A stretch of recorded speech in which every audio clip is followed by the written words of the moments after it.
Okay, so now first will be set to middle plus 1. So just now first was 0, and then our middle was 2. Okay, so 2 plus 1 is 3. So first we'll start at 3. Okay, so first 3. Our last just now was 3. Sorry, first is 2 because our the element of this tree is number 1, right? So just not okay. So now we are here. So now we are moving it towards this end. So um, so first was 0. Now it's set to middle plus 1. Middle plus 1 is 1, 2. So our end is also 2. So what you will check the element number 2, which is 5, and 5 is not equal to 7. So it finish checking the entire array actually, and it will return the position value -1 because it could not find the value. Okay, so this is implementation in C++. This is a function again, exactly like linear function. It's just that now we are using binary search. It works the same, yeah. Okay, so you can see that the function return the integer value, which is the position. Okay, all right. So let's try running this. Mm. So key in. So search for employee ID. So let's say we have the array here. So we have 101, 142. Right. So let's try 388. So the ID is on at 11 element 12 in the array. So what happened is we have 7. Sorry, what is the size of this array? We have 20, right? So it will divide into half. Okay, so we have 0 to 19. It will divide into half, which is 10 elements. Okay, in the middle. So divide into half. So based in this code 19, so we have 20 elements, 0 to 19. First is 0, the last subscript is 19. So 0 plus 19, 20 divide by 0 plus 19, 19. 19 divided by 2 will be 8.5. Okay, 8.5 or 9.5? 9.5. So we'll take 9, element number 9. Okay, so element number 9 is actually element 9, 0, 1, 2, 3, 4, 5, 6.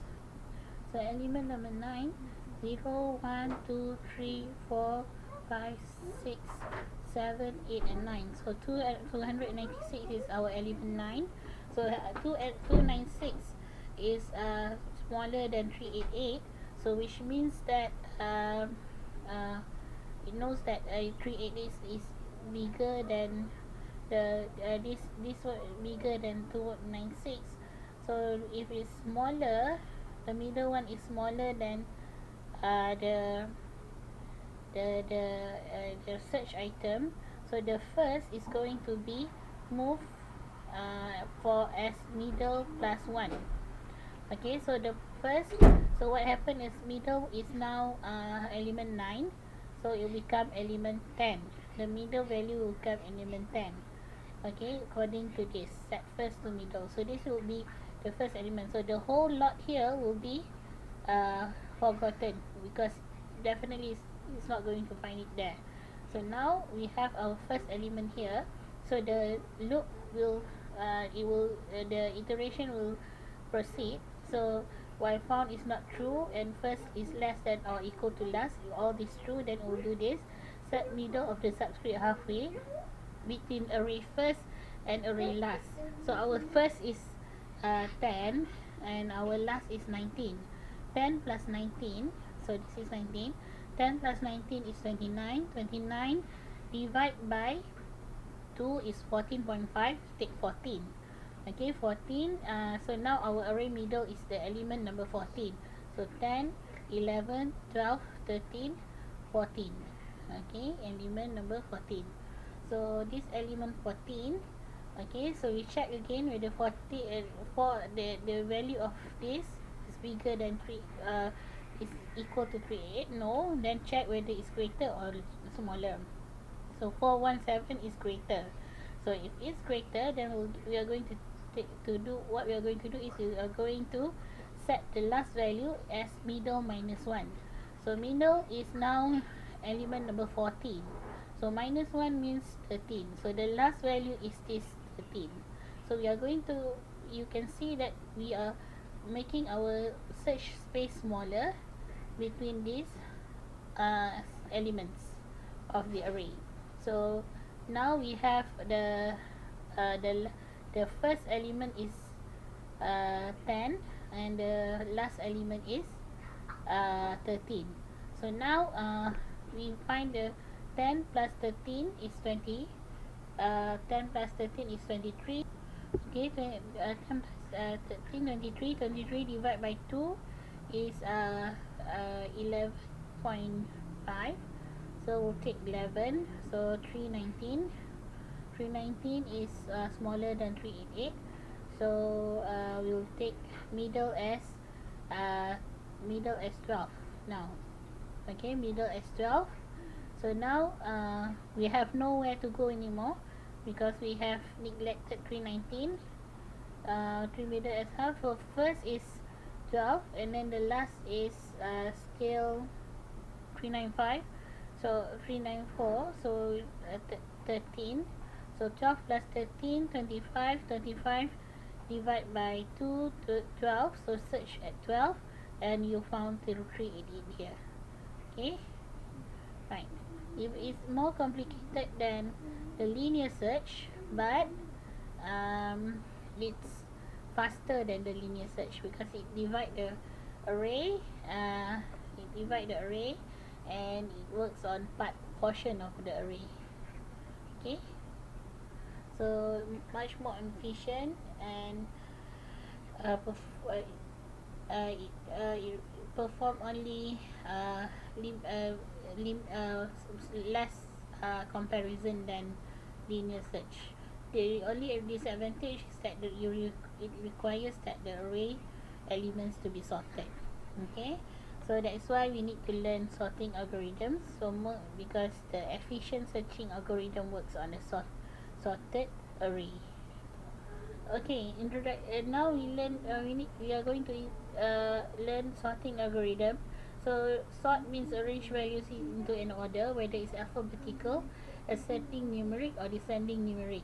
There are two algorithms: bubble sort and selection sort. So for bubble sort, the concept is it compare first two elements. So if it's out of order and exchange them and to put in order, and it move to the next element, and it compare them again. So move down one element and compare second and third elements, exchange if necessary. It will continue until the end of the array. Then it will pass through array again and exchange and as necessary, repeat until pass made with no changes. So for example, this array named list 3, it has 4 elements: 17, 23 and 5 and 11. Okay, at first it will check the first two elements, element 0 and 1, 17 and 23, whether they are in order. So they are in order, so no exchange. Then it will move to the next element 1 and 2, 23 and 5, whether they are in order or not. They are not in order, so they will exchange 5. It will move 5 to one space, 5 to element as element number 1 and 23 as element number 2. Okay, and then the next one is between 5 and 11. They are not in order, sorry, 5, because they have exchanged. So now 23 and 11, we are not in order, so exchange them. So this is the first, in the first round you will get 17, 5, 11, 23. The sorting.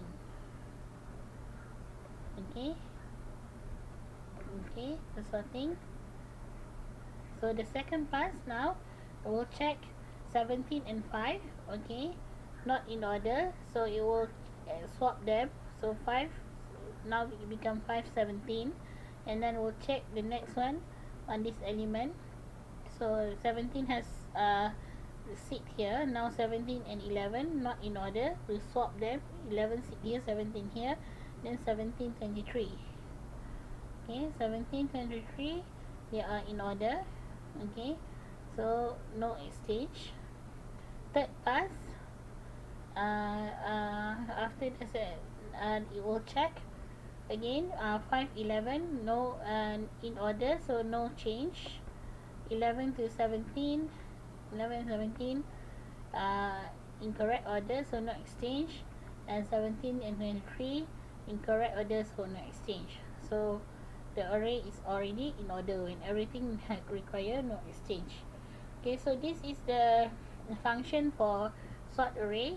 Okay, so it returns void because it does the swapping at your array.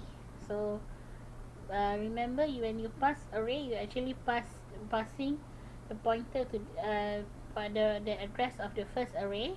So whatever you do in your function here, okay, you are actually doing it on your array.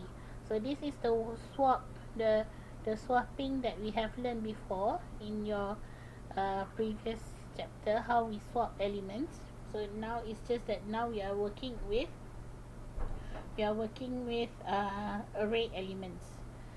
Alright, so uh, you in this case they are creating a sort array function and do the swap there. You can also let everything, all of this be in the main function, and just do a function to swap the element by sending just this element. Okay, later we'll see this one example. Okay, so for this case, okay, bool swap, okay, whether swap is true or false. Okay, integer temp to store the temporary value. So this is a do while. Do swap equal to false, initiate it as false. Okay, then you go through the for loop because you know the number of the size of the array. So you check if array count is bigger than array count plus 1. If it's bigger, then we do the swapping. Okay, the swapping happen, then you set the swapping as true, and then while swap is true, then do this again. Then you see the true value, the swap true value will be changed to false when it goes into the loop. Okay, then it will go through here, right, and we'll go through this again.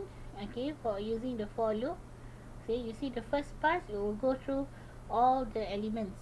Okay, so the second pass is now, this is the second pass because second pass, and then the swapping happened again with num list 3, and the swap is true. So if the swap is true, it will go again, then we'll go through this again for the third pass.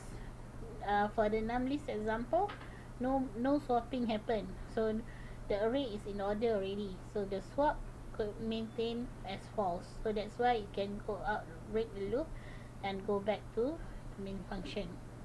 Okay, so let's look at this example. Bye and right. Okay, so the unsorted values are 7, 2, 3, 8, 9, 1. The sorted values is 1, 2, 3. Okay, so you can have a look at the value. This code is inside your book. Okay, your program 8.4. So the trade-off, easy to understand, but the disadvantage is inefficient and it's slow for large arrays. Right. Okay.